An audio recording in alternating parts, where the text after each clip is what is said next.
یا تو ہمارا خاندانی پس منظر جو ہے، اکثر تو ہندوؤں سے مسلمان ہوئے، وہ سادات ہوں، صدیقی ہوں، فاروقی ہوں، عثمانی ہوں، وہی ہیں نا جو باہر سے آئے تھے، باقی تو اکثریت یہیں سے، وہ اپنا ہندوانہ پس منظر لے کر آئے. تو جس کا ثبوت صحابہ کے دور میں نہیں، وہ یقیناً باہر سے آئی ہوئی چیز ہے. اس میں پھر سادگی نہیں، اس میں کمی نہیں، جڑ سے کاٹو اس کو. اس بنیاد پر ہم نے 5 فیصلے کیے، ذرا سن لیجئے آپ بھی، اگر آپ کوئی سوشل ورک کرنا چاہیں اس کو عام کریں. نمبر 1، نکاح مسجد میں. حدیث موجود ہے، ترمذی شریف کی روایت، اعلنوا ھذا النکاح واجعلوہ فی المساجد. نکاح کا اعلان عام کیا کرو، مسجدوں میں منعقد کیا کرو. میں حیران ہوتا ہوں کیوں نہیں علماء کرام نے اس کی طرف توجہ دلائی. حدیث ہے. ہاں میں مانتا ہوں ان کا کہنا یہ ہے کہ یہ یہاں جو امر ہے کہ مسجد میں منعقد کرو، یہ امر وجوب کے لیے نہیں ہے، استحباب کے لیے. مستحب ہے یہ کہ مسجد میں، تو بھائی مستحب کیوں چھوڑ رہے ہو تم؟ وہ اس لیے چھوڑنا پڑتا ہے، مولوی بیچارے کی حیثیت ہے ہی نہیں معاشرے میں کہ وہ کہے جناب یہاں آئیے میرے پاس، میں نہیں آؤں گا آپ کے گھر نکاح پڑھانے کے لیے. وہ اپنا رجسٹر بغل میں دبائے بیٹھا سوکھتا رہتا ہے. وہ تو آنی تھی بارات عصر کے وقت، مغرب بھی جا رہی ہے، آئی ہی نہیں، وہ بیٹھا غریب. پہلے 20-30 روپے ملتے تھے، اب 200 300 400 ملتے ہیں، اور کیا ہے. میں نے انہیں یاد دلایا، دیکھو شرم کرو. عیسائیوں نے آج تک اپنے چرچ کی اور اپنے پادری کی عزت یہ رکھی ہے کہ شہزادے اور شہزادی کی شادی ہوگی وہ بھی پادری چرچ میں آئیں گے. شہزادے کی شادی ہو رہی ہے تو جو ان کی پارلیمنٹ کے ساتھ ہے چرچ، وہاں شادی ہوگی. وہاں پردہ نہیں ہے، لڑکا لڑکی دونوں آمنے سامنے کھڑے ہو کر قول و قرار کریں گے. ہمارے ہاں پردہ ہے تو اس لیے لڑکی کے گھر بھی جائیں گے تو لڑکی تو محفل میں نہیں آئے گی. لڑکی کا ایک وکیل ہوگا، وہ وکیل اجازت لے کر آئے گا، 2 اس کے گواہ ہوں گے، ان کے سامنے اجازت لی گئی، پھر وہ نکاح خواہ کو اجازت دیں گے، وہ نکاح پڑھا دیں گے. پہلی بات یہ ہو گئی کہ نکاح مسجد میں.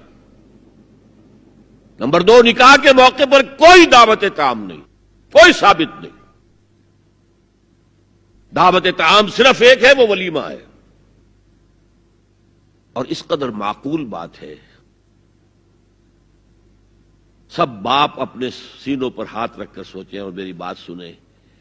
کیا بیٹی کو گھر سے رخصت کرنے کا وقت جو ہے وہ خوشی کا وقت ہوتا ہے؟ جب بیٹی گھر سے جا رہی ہو، کوئی جانور بھی آپ قربانی کے لیے، کوئی مینڈھا کو بکرا لے آئیں 8-10 دن پہلے اور بچے مانوس ہو جائیں تو وہ جب آپ ذبح کرتے ہیں تو پچھاڑے کھاتے ہیں کہ نہیں بچے؟ اور یہ لخت جگر ہے، نور چشم ہے، 18 20 22 برس گھر میں رہی ہے، وہ جا رہی ہے. خوشی نہیں ہے وہاں، صرف یہ ہوتا ہے اے سائی آف ریلیف کہ ایک ذمہ داری کا بوجھ تھا، اللہ نے آج پورا کرا دیا، اتروا دیا بوجھ. پھر بھی اندیشہ ہوتا ہے، پتہ نہیں مزاج ملے نہ ملے، نئے ماحول میں جا رہی ہے، وہاں جا کر ایڈجسٹ ہو یا نہ ہو، اندیشے پھر بھی ہوتے ہیں ذہن کے اندر. تو ان سے مرغ پلاؤ کھانا اور متنجن کھانا کوئی معقول بات نہیں ہے. معقول بات کیا ہے؟ لڑکا، اس کا گھر آباد ہوا ہے، وہ ولیمہ کرے، اس پر باقاعدہ احادیث اولبو ولو بشاۃ، ولیمہ ضرور کرو چاہے ایک ہی بکری ہو تمہارے پاس، ذبح کرو، کاٹو، کھلاؤ گوشت اپنے دوستوں کو، احباب کو. یہاں تک کہا کہ بیس طعام الولیمہ، برا کھانا ہے ولیمے کا کہ اس میں غریبوں کو نہیں بلایا جاتا. ظاہر بات ہے مسلی کھلانے کے لیے تو ولیمہ نہیں ہوتا، اپنے احباب کو، دوستوں کو بلایا جاتا ہے. پھر بھی میں تم سے کہتا ہوں کہ جسے ولیمے کے لیے بلایا جائے وہ اگر نہیں جائے گا تو اللہ اور اس کے رسول کے حکم کی نافرمانی کرے. تو جس رسول نے اتنی تفصیل سے حکم دیا ہو ایک دعوت کا، وہ دوسری دعوت میں بھی خیر ہوتا میں بیان کرتا. جب نکاح مسجد میں اور کوئی دعوت طعام نہیں تو بارات کا تصور خلاص.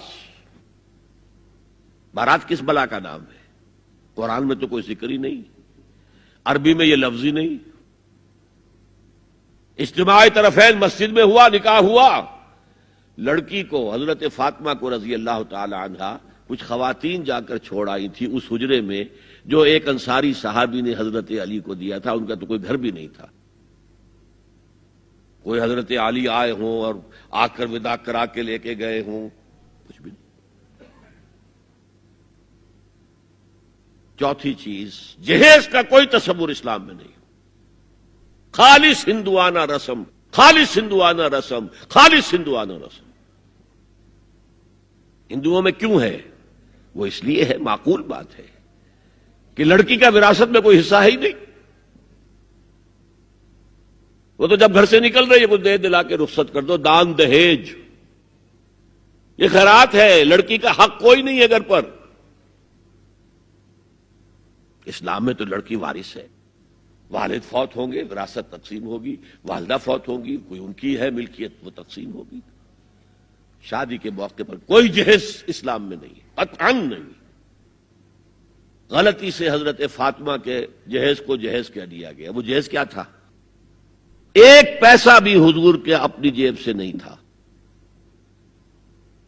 اس شادی میں خاص بات کیا تھی کہ دولہا کے ولی بھی حضور ہی ہے.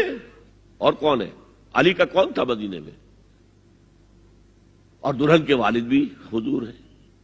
اب حضور پوچھتے ہیں حضرت علی سے، تمہارے پاس مہر دینے کے لیے کچھ ہے؟ عرض کیا میرے پاس تو کچھ نہیں. وہ فقراء صحابہ میں سے تھے.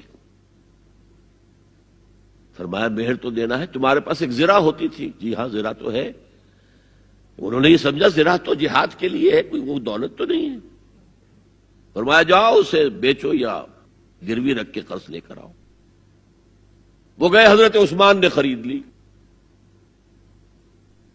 اور کچھ دنوں کے بعد واپس کر دی ہدیتاً. یہ زرہ میں ہدیہ آپ کو کر رہا ہوں. اس وقت اگر کہتے چھوڑو علی، کہاں تو لو میں پیسے دے دیتا ہوں تمہیں، تو ان کی طبیعت پر بار ہوتا.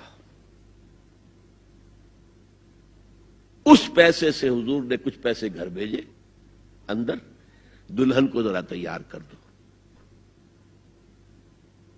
اور کچھ پیسوں سے وہ ایک گدا جس میں کھجور کی کھال بھری ہوئی تھی، اور 2 تکیے جس میں کھجور کی کھال بھری ہوئی تھی، ایک مشکیزہ، کنویں سے پانی تو لانا ہی ہے نا، ایک چکی، جو ہو یا گیہوں ہو پیسنا تو ہے نا، کوئی 1-2 برتن اور. اللہ اللہ خیر صلی اللہ. یہ تھا جسے جہیز کہتے ہیں، جس میں ایک پیسہ بھی حضور کا شامل نہیں ہے. وہ حضرت فاطمہ کا مہر تھا جس سے بنایا گیا. ورنہ مدینے ہی میں دوسری آپ کی صاحبزادی کا نکاح حضرت عثمان سے بھی ہوا. کہیں ذکر ہے جہیز کا؟ حضرت عثمان کا گھر بھرا ہوا، ہر چیزیں موجود، وہاں تو جہیز کا تذکرہ نہیں. بہرحال یہ شادی کو آسان کرو، زنا کو مشکل بناؤ. یہاں شادی کے لیے 9 من تیل ہوگا تو رادھا ناچے گی. ورنہ یہ کہ بڑی ہو رہی ہے، عمر ہو رہی ہے، سب کچھ ہو رہا ہے، لیکن کچھ تقاضے تو ہے نا، آخر کچھ تو کرنا ہوتا ہے نا. آخر کچھ نہ کچھ لوگوں کو تو کھانا کھلانا ہی ہوتا ہے نا. بارات تو آخر آئے گی ہی نا، کچھ نہ کچھ تو دینا ہی ہوگا. کچھ جوڑے کپڑے، کچھ. یہ اسلام کا فلسفہ جو میں نے 4-5 باتیں آپ کو بتا، فلسفہ یہ ہے کہ لڑکی کے باپ پر ایک پیسے کا بوجھ نہیں. اس نے لڑکی پال پوس کے تمہارے حوالے کر دیا، اب اور کیا چاہتے ہو تم؟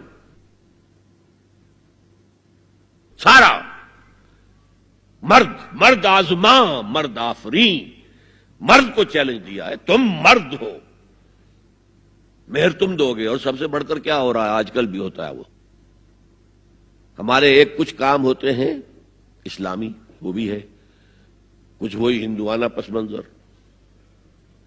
نکاح کی محفل میں چھوارے کون لے کے آتا ہے؟ جی لڑکے والے. اور پلاؤ کن سے کھاتے ہیں؟